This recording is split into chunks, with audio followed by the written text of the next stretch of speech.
কলকাতা থেকে মাত্র 287 কিলোমিটার দূরে রয়েছে এই অপরূপ সুন্দর জায়গা, যেখানে গেলে তোমরা প্রকৃতিকে অনুভব করতে পারবে নিজেদের মতো। এখানকার প্রাকৃতিক সৌন্দর্য অসাধারণ, চারিদিকে শুধু সবুজ আর সবুজ, যা ভ্রমণ পিপাসু পর্যটকদের মন প্রভাবিত করবেই করবে। একই সাথে রয়েছে পাহাড়, ঝর্ণা ও বন জঙ্গল। এছাড়া ট্রেক করার জন্য থাকছে আমাদের গাড়ি এখন এসে পৌঁছালো কোলাঘাট। কোলাঘাটের আগে একটি ধাবাতে আমরা রাতের খাবারটা খেয়ে নিলাম।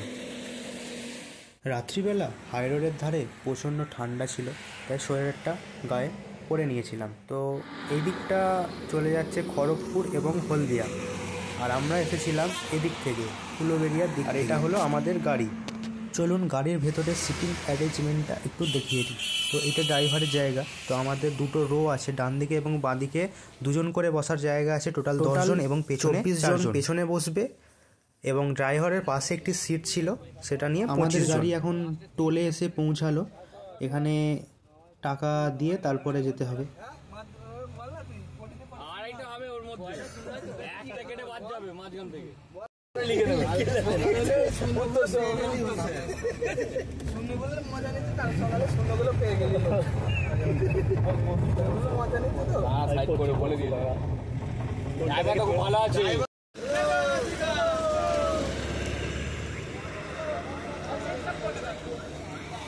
এখন আমরা আছি টোলে, এরপরে আমরা ঢুকে যাব উড়িষ্যা।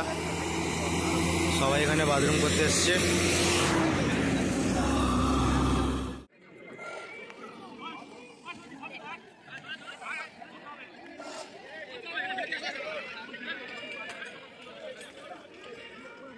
বাড়ি থেকে 11:15 নাগাদ আমরা রওনা হয়েছিলাম, আর আমরা এখন এসে পৌঁছেছি পাহাড়ে ঘেরা দেবকুণ্ডুর কাছাকাছি একটি পাহাড়ের পাদদেশে।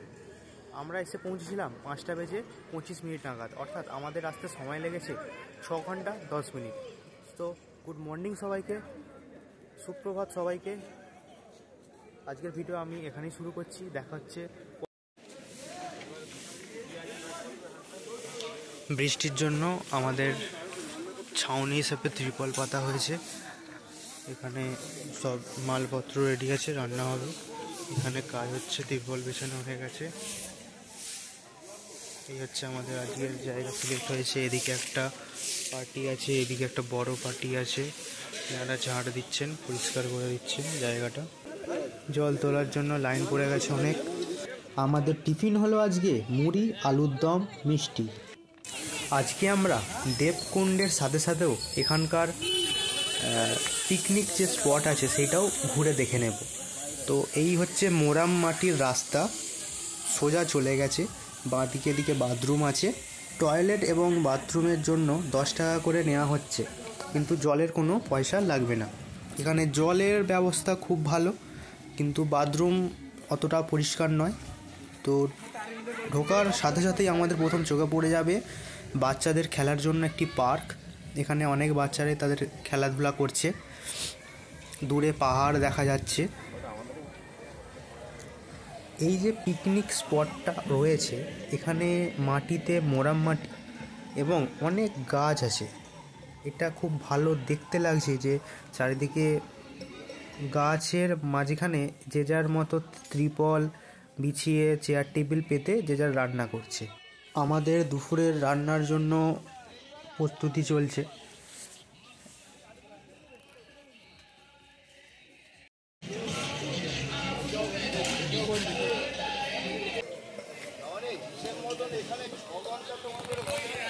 আমরা যখন ভোরবেলায় এসেছিলাম তখন মাঠটা পুরো ফাঁকাই ছিল বলতে গেলে, কিন্তু এখন প্রচুর মানুষ এসেছে। এখানে অটোর লাইন লেগে গেছে, দেখতেই পাচ্ছেন আপনারা। তো এই হলো অটো স্ট্যান্ড।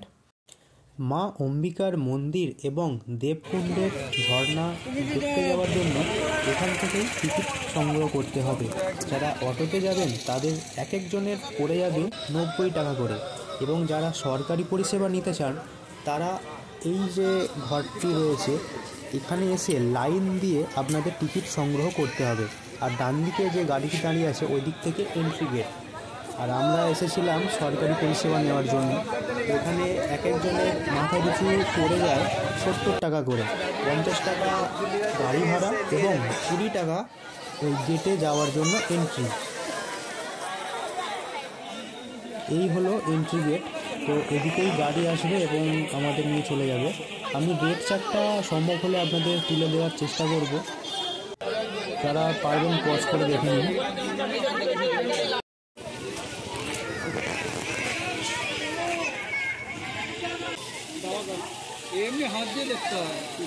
তো এইরকম বড় ধরনের গাড়ি থাকছে, মোটামুটি 20-22 জন যেতে পারবে একসাথে। এছাড়াও থাকবে টোটো, বড় টোটো থাকে, তো যা যেমন মনে হয় সেই মতো নিয়ে যায়। তো আমরা ছিলাম টোটাল 22 জন, বাকি আরও অনেকে যায়নি, আমরা 22 জন মতো গেছিলাম। চলুন উঠে পড়া যাক গাড়িতে।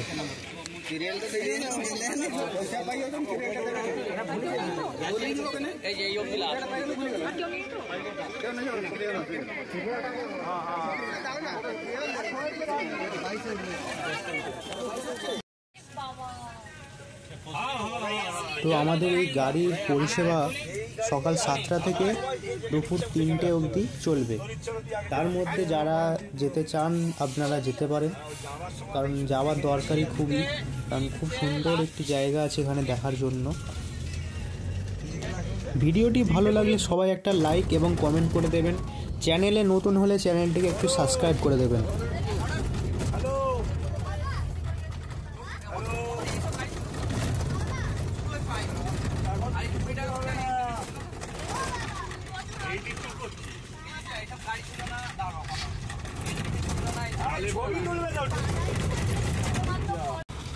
এখানকার রাস্তা মোরাম রাস্তা, যেহেতু সকাল থেকে মেঘলা ওয়েদার ছিল এবং বৃষ্টিও পড়ছিল, সেই জন্য রাস্তায় অল্প অল্প জল জমেছে, কোথাও কোথাও কোথাও ভিজে আছে ম্যাক্সিমাম জায়গায়। তো এইভাবে অটোতে যেতে হয় ঝুলে ঝুলে। তার থেকে আমার মতে সরকারি গাড়িতে যাওয়া অনেক ভালো, যেতেও সুবিধা আর খরচের দিক থেকেও কম। তো অনেকটাই রাস্তা আপনাদের শর্ট করে দেখাচ্ছি। পুরো ঘন জঙ্গলের মধ্য দিয়ে আমরা এগিয়ে যাব, খুব ভালো লাগবে যদি আপনারা যান। চারিদিকে বড় বড় গাছ এবং দূরে পাহাড় দেখা যাবে। অনেকটা সময় পেরিয়ে যাওয়ার পর হঠাৎ করে আমরা দেখতে পেয়ে গেলাম সেই ঝর্ণার জলে সৃষ্ট একটি নদী। নদী বলা ভুল হবে, কারণ নদীতে অনেক জল থাকে, এতে সেরকম জল ছিল না, ওই জল বয়ে যাচ্ছে এটুকুই। তো সাইড থেকে একটি অটোকে পাস দেওয়া হলো এবং আমরা আর কিছুক্ষণের মধ্যেই পৌঁছে যাব। এখানকার রাস্তাটা অনেকটাই সরু, একটি গাড়ি গেলে আর একটি গাড়িকে পাস দেওয়া যায় না। তো আমরা এসে পৌঁছে গেছি, আমরা গাড়ি থেকে নেমে পড়ব, তো তারপরে দেখাচ্ছি আপনাদের।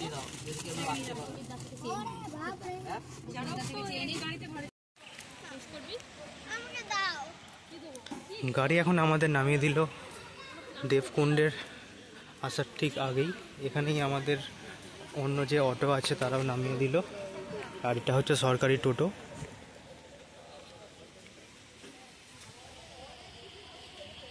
এখানে সরকারি পরিষেবা ছাড়াও অটো এবং যারা বাইক নিয়ে আসতে চান তারাও আসতে পারেন। অনেকেই দেখুন বাইক নিয়ে এসেছে, এখানে পার্ক করে রেখেছে। তো আমি এখন আছি ঠিক দেবকুণ্ড ঢোকার গেটের সামনে। এখানে একটি ছোট্ট গেট আছে যেটাকে ঘুরিয়ে ভেতরে প্রবেশ করতে হয়। তো চলুন যাওয়া যাক। এই দেখুন এরা দুদিক দিয়ে যাওয়ার চেষ্টা করছে। তো এবার আমি যাই, এটাকে জাস্ট ঘোরাতে হবে এবং আমরা এগিয়ে যাব ভেতরের দিকে। ঠিক এইটা থেকে নেমে আসার পরেই আমাদের ঝর্ণার জল, যে জল তার প্রথম ঝলক আমরা দেখতে পেয়ে যাব। দেবকুণ্ড হলো উড়িষ্যার একটি খুব সুন্দর ট্যুরিস্ট প্লেস। এই দেবকুণ্ড হলো প্রাকৃতিক সৃষ্টি, উড়িষ্যার ময়ূরভঞ্জ ডিস্ট্রিক্টের অন্তর্গত এই জায়গা। তাছাড়া উড়িষ্যায় আরও দর্শনীয় স্থান রয়েছে, যেমন শিমলিপাল, পঞ্চলিঙ্গেশ্বর, দশম ফলস, আরও অন্যান্য অনেক জায়গা রয়েছে। তো আমাদের রাস্তা এই দিকে বেঁকে যাচ্ছে, রাস্তায় দেখতেই পাচ্ছেন কচ মোরাম এইসব দিয়ে রাস্তা তবে পাকা, খুব যে কাদা গর্ত হয়েছে তা নয়।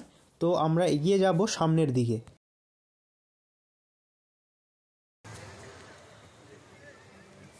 এরপর আমরা এই মোরাম রাস্তা ধরে এগিয়ে যাব ঘন জঙ্গলের মধ্য দিয়ে। চারিদিকে অনেক বড় বড় গাছ, এবং যেহেতু বৃষ্টির ওয়েদার এবং মেঘলা আকাশ, সেই জন্য একটু অসুবিধা হচ্ছিল, কারণ রোদ উঠলে যে ঝলমলে ব্যাপারটা সেটা খুব ভালো লাগতো। তো এইদিকে ঘন জঙ্গল আছে, তার উপরে পাহাড় দেখা যাচ্ছে, এই যে লাল মাটির রাস্তা, এবং ডান দিক দিয়ে আমাদের বয়ে যাচ্ছে সেই ঝর্ণা।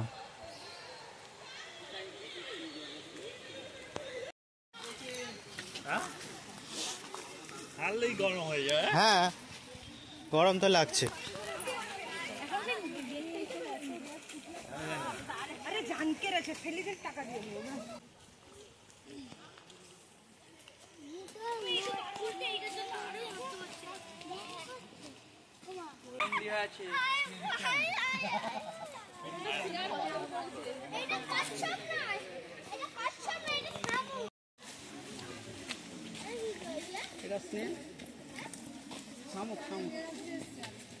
এটা দেখ, এটা দেখ, এটা দেখ।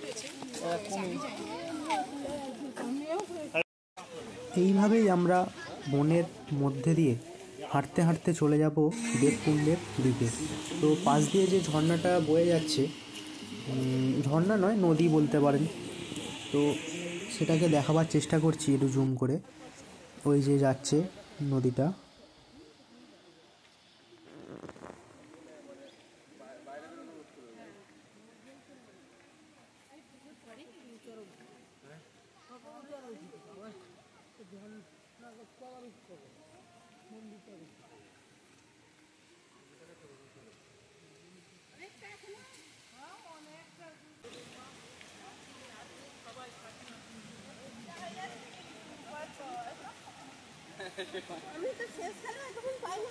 তো কিছুটা যাওয়ার পরেই আমরা এইরকম একটি ব্রিজ দেখতে পাবো, যেখান দিয়ে সুন্দর জলের ধারাটা দেখা যাচ্ছে, এবং সাইডটা এইভাবে ঘিরে দেওয়া আছে যাতে কেউ পড়ে না যায়। তো ওই দিকটা পাহাড় আছে।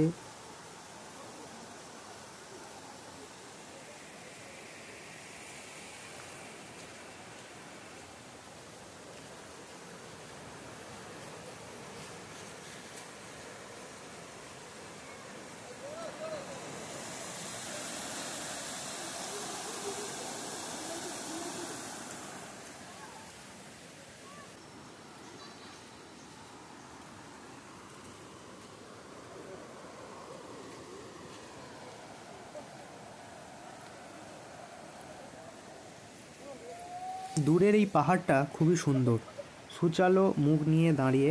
তো আমরা নদীটা ডান দিকে ফেলে এবার এগিয়ে চলেছি। তো এইবার নদীটা আমাদের চলে গেছে বাঁ দিকে, আর আমরা একদমই ওয়াটারফলের কাছাকাছি চলে এসেছি। তো এই যে সিঁড়িতে উঠে যাচ্ছে, এইটা অম্বিকা মায়ের মন্দিরের দিকে যাচ্ছে, কিন্তু আমরা আগে চলে যাব ওয়াটারফলসের দিকে, তারপর আপনাদের নিয়ে যাব মা অম্বিকার মন্দিরে।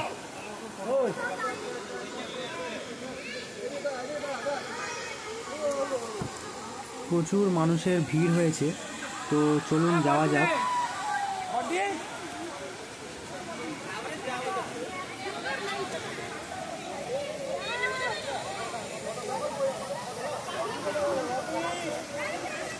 তো ওয়াটার ফলসের সামনে গিয়ে দেখছি খুবই অপূরব সুন্দর এক জায়গা।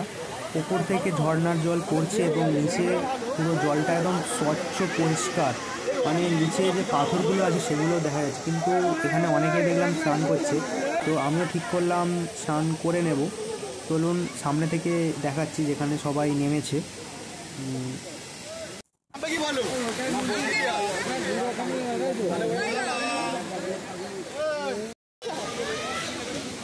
এদিকে পাকা সিঁড়ি আছে, অনেকটাই চওড়া। তো এদিক থেকে আমরা নেমে যাব যেদিকটা নামা যাচ্ছে ওই দিকটায়। এখানে অনেকেরই ছবি তোলার ঢল নেমেছে, তো অনেকে ছবি তুলছে, অনেকে স্নান করছে। এখানে কিন্তু লেখা আছে ডোন্ট বাথ হেয়ার, অর্থাৎ চান করা যাবে না, কিন্তু অনেকেই করছে। কে আর কার কথা শোনে, তো আমিও ঠিক করলাম করে নেব। এই হচ্ছে পুরো দৃশ্যটা। যেহেতু ঝর্ণার জল তো প্রচুর পরিষ্কার, দেখতেই পাচ্ছেন তলার পাথরগুলো প্রচুর স্বচ্ছ লাগছে দেখতে। তো আর জলটা একদম মারাত্মক ঠান্ডা, প্রচণ্ড ঠান্ডা ছিল জলটা। এই যে আমাদের টিমের সব ছেলেপুলেরা স্নান করছে, এবার সব সাঁতার কেটে অনেকটা দূর অবধি যাওয়ার চেষ্টা করছে। আমিও রেডি হয়ে গেছি, কোমরে গামছা বেঁধে আমিও চলে গেছি, কিন্তু এতটাই ঠান্ডা ছিল যে বেশি দূর আমি যেতে পারিনি, ফিরে এসেছি। আর বাকিরা এগিয়ে গেছিলো, আমাদের 5 জন মেম্বার। প্রচণ্ড ঠান্ডা ছিল।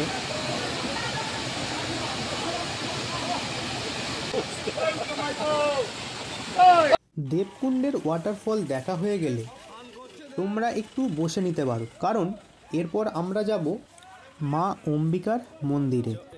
আর এই অম্বিকা মায়ের মন্দির রয়েছে অনেকগুলি সিঁড়ি, তো যার জন্য একটু বিশ্রাম নিয়ে নিলে তারপর তোমরা উঠতে পারবে।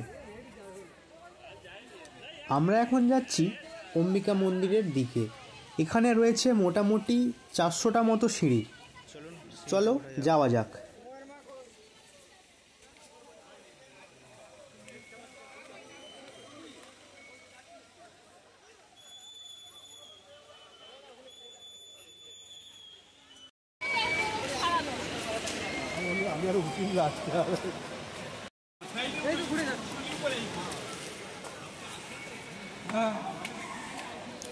বর্ষাকালে যখন প্রচণ্ড বৃষ্টি হয় তখন এই পথ দিয়ে জল নেমে আসে, তখন জলটা সিঁড়ির ওপর দিয়ে নিচে নেমে যায়। যেহেতু পাহাড়ি এলাকা তো নদীর জলের কোনো গতিপথ নেই, তো যেখান দিয়ে মনে হয় জল চলে আসে। তো এই আমাদের সিঁড়ি, আমরা উপরে উঠে যাই।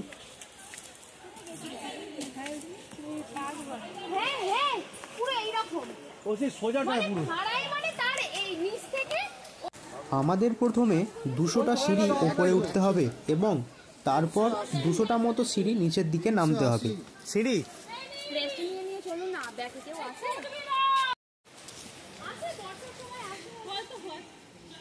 খুবই সুন্দর একটি পরিবেশ, কারণ সিঁড়ি দিয়ে উঠে যাচ্ছি, ডান দিকে এইরকম বড় বড় পাথর, তার মাঝখান দিয়ে জল নেমে আসার রাস্তা দেখা যাচ্ছে, বড় বড় গাছ, ভালো মতো আকাশটাকেও পরিষ্কার দেখা যাচ্ছে না, যেহেতু মেঘলা ছিল ওয়েদারটা একটু স্যাঁতস্যাঁতে হয়ে আছে।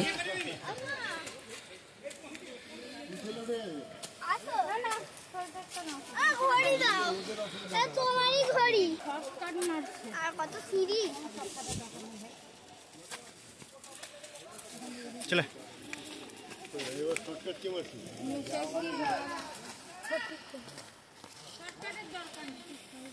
সিঁড়ি ওই দিকে উঠে গেছে আর আমরা নিয়ে নেবো শর্টকাট, যেহেতু পাহাড়ে এসছি একটু না ট্রেকিং করলে হয়, তো সেই জন্য আমি আর আমাদের একটি দিদি উপরে উঠে যাচ্ছে, আমি তার পেছন পেছন যাচ্ছি।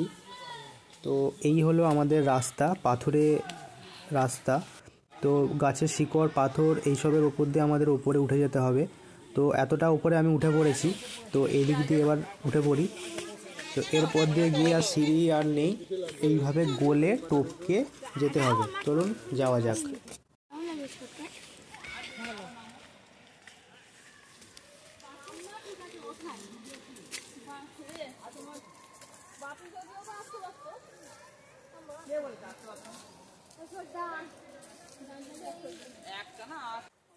খুব সুন্দর মনোরম পরিবেশ, চারিদিকটা বন জঙ্গল ভর্তি, মাঝখান দিয়ে রাস্তা চলে গেছে।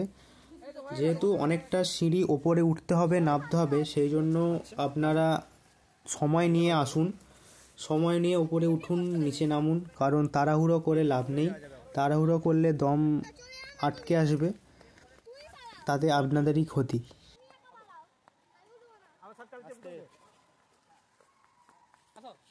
আস্তে নীল পড়ে যাবি।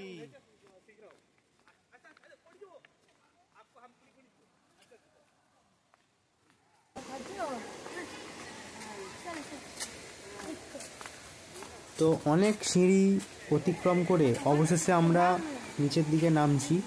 এরপরেই আমাদের বাঁদিকে মা অম্বিকার মন্দির রয়েছে। তো নীল এখানে লাফাচ্ছিল যেহেতু ও চলে এসেছে আমার আগে। তো এই হলো জুতো রাখার জায়গা, এখানেই আমাদের জুতোটা রেখে নিচে যেতে হবে, চপ্পল রাখা জায়গা। তো এইখানেই আমাদের মায়ের মন্দির। এই হলো ওপর থেকে তার দৃশ্যটা। এবং ডান দিকে কিছু মন্দির রয়েছে, এখানে গণেশ ঠাকুর রয়েছে, নিচে হনুমান ঠাকুর রয়েছে, এই যে গণেশ ঠাকুর।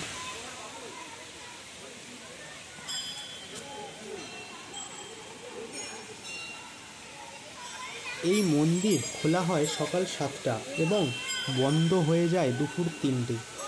অম্বিকা মন্দিরের ভিতর ফটো তোলা যেহেতু নিষিদ্ধ, তাই বাইরের দৃশ্যটা দেখিয়ে দিচ্ছি তোমাদের। মন্দিরের একদম পাশ থেকেই বয়ে যাচ্ছে দেবকুণ্ডের সেই ওয়াটারফল, যা নিচ থেকে আমরা দেখেছিলাম।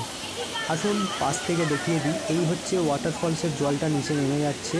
তো মন্দিরের বাইরে এইরকম একটি সাইডে মন্দির আছে, এইটা মেন মন্দির। এই হচ্ছে জলের স্রোত, প্রচণ্ড জল বয়ে যাচ্ছে, একদম ওপর থেকে নিচের দিকে পড়ছে। এই হলো পেছন দিকে জলটা যেদিক থেকে আসছে, এবং দূরে পাহাড় দেখে নিন, কত সুন্দর লাগছে দৃশ্যটা। যেহেতু পাহাড়ি এলাকা, এখানে কিন্তু একদমই মোবাইলের নেটওয়ার্ক আপনারা পাবেন না।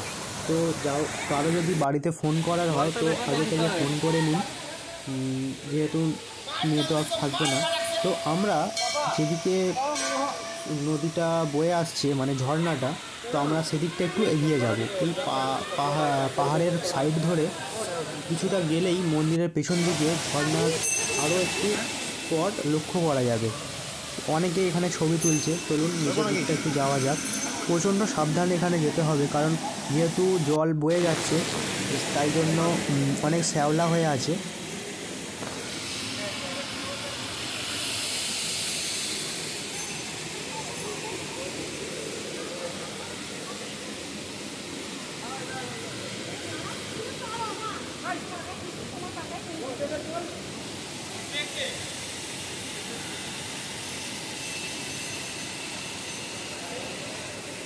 এই ঝর্ণার যা স্রোত, তাতে আমরা দাঁড়াতেই পারছি না। আর ওই 3জন ভদ্রলোককে দেখুন, যারা ওই স্রোতকে উপেক্ষা করে এগিয়ে আসছে। ওখানে শ্যাওলা আছে, জলের স্রোত আছে, তবুও তারা তাদের বশ মতো এগিয়ে আসছে। খুব দেখুন দৃশ্যটা।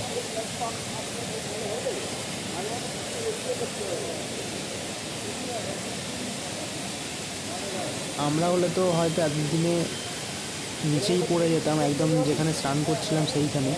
কিন্তু এনারা কত সুন্দরভাবে চলে এলো, খালি দেখুন।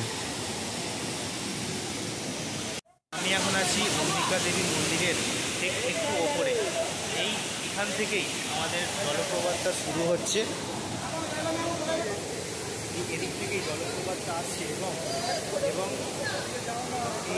এই হচ্ছে পেছন দিকে মন্দির, এবং এই জলপ্রপাতটা এখান হয়ে চলে যাচ্ছে এখানটা জমা হয়ে ওই যে দূরের ওই জায়গাটা, ওখান থেকে জলটা বেরিয়ে যাচ্ছে নিচের দিকে। এই কাকাও কিছু কম যায় না আমাদের থেকে,